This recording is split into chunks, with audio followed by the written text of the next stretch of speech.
Hi, guys. I'm Miss Kristen, and we are going to start off today with the very first chapter of our One School, One Book, Stone Fox. Stone Fox is a book that I read when I was younger. It's full of adventure, and it's kind of new because it's all based off of something that we don't really have around here in Maryland. So I hope you guys enjoy it. Chapter one is called The Grandfather. You all got your books in your learning kit, so be sure you grab your book and read along with me. There are some great pictures in the book, and it's always great to read along in your book with somebody else. So, chapter one is called The Grandfather. Let's get started. One day, Grandfather wouldn't get out of bed. He just lay there and stared at the ceiling and looked sad. At first, Little Willie thought he was playing. Little Willie lived with his grandfather on a small potato farm in Wyoming. It was hard work living on a potato farm, but it was also lots of fun, especially when Grandfather felt like playing. Like the time Grandfather dressed up as the scarecrow out in the garden. It took Little Willie, an hour to catch on. Boy, did they laugh. Grandfather laughed so hard he cried, and when he cried, his beard filled up with tears.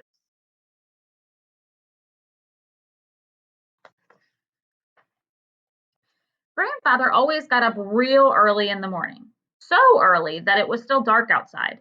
He would make a fire, then he would make breakfast and call Little Willie. Hurry up, or you'll be eaten with the chickens, he would say. Then he would throw his head back and laugh.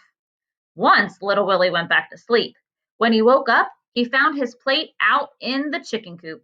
It was picked clean. He never slept late again after that.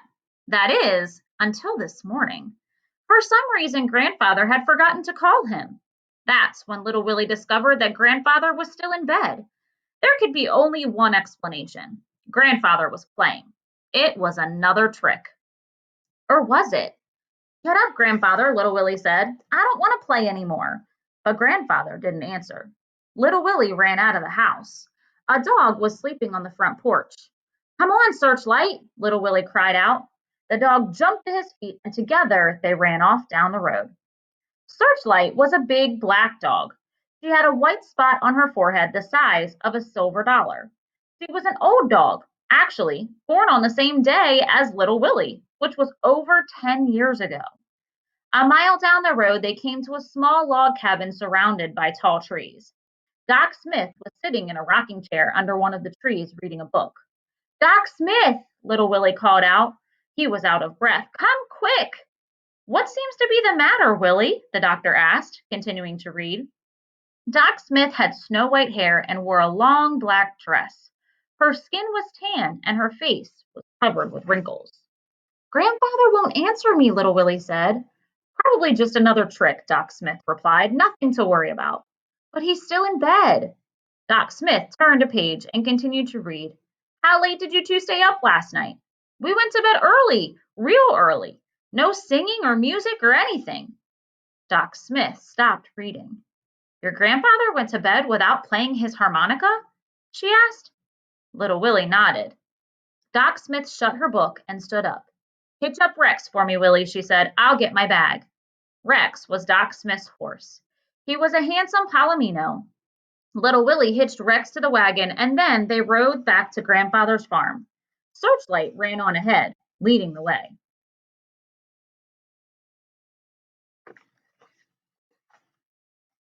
And barking. Searchlight enjoyed a good run. Grandfather was just the same. He hadn't moved. Searchlight put her big front paws up on the bed and rested her head on Grandfather's chest. She licked his beard, which was full of tears. Doc Smith proceeded to examine Grandfather. She used just about everything in her little black bag. What's that for? Little Willie asked. What are you doing now? Must you ask so many questions? Doc Smith said. Grandfather says it's good to ask questions. Doc Smith pulled a long silver object from her doctor's bag. What's that for? Little Willie asked. Hush! Yes, ma'am. I'm sorry. When Doc Smith had finished her examination, she put everything back into her little black bag. Then she walked over to the window and looked out at the field of potatoes. After a moment, she asked, How's the crop this year, Willie? Grandfather says it's the best ever. Doc Smith rubbed her wrinkled face. What's wrong with him? Little Willie asked. Do you owe anybody money? She asked. No, Little Willie answered. What's wrong? Why don't you tell me what's wrong?" "That's just it," she said. "There's nothing wrong with him." "You mean he's not sick?" "Medically, he's as healthy as an ox. Could live to be 100 if he wanted to." "I don't understand," little Willie said. Doc Smith took a deep breath, and then she began. "It happens when a person gives up on life, for whatever reason. Starts up here in the mind first, then it spreads to the body. It's a real sickness, all right, and there's no cure except in the person's own mind. I'm sorry, child, but it appears that your grandfather just doesn't want to live anymore."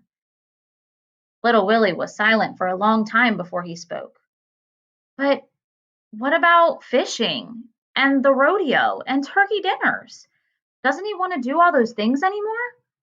Grandfather shut his eyes, and tears rolled down his cheeks and disappeared into his beard. "I'm sure he does," Doc Smith said, putting her arm around little Willie. "It must be something else." Little Willie stared at the floor. "I'll find out. I'll find out what's wrong and I'll make it better. You'll see. I'll make grandfather want to live again." And Searchlight barked loudly. So that's the end of chapter 1. And as you're going to see, there's a little bit of sadness in this story, but it gives drive to little Willie and it gives perseverance to little Willie. And you're going to see how much he grows throughout this book. And that's why I love this book. So I want you to make some predictions. What do you think little Willie is going to do to help grandfather? Do you think grandfather is going to get better? What do you think is going to happen? Is what do you think is causing this? Is their potato farm in danger? Is there anything that's happening that you think little Willie might not know about? So make some predictions. Good readers always make predictions when they read. My guys know that at my school, and I hope you guys know that from learning in your classes as well. But make some predictions about what you think is going to happen in this book. And remember, if you know what happens in the book, you got to keep it a secret. Don't spoil it for everyone. All right, guys, until next time, good to see you.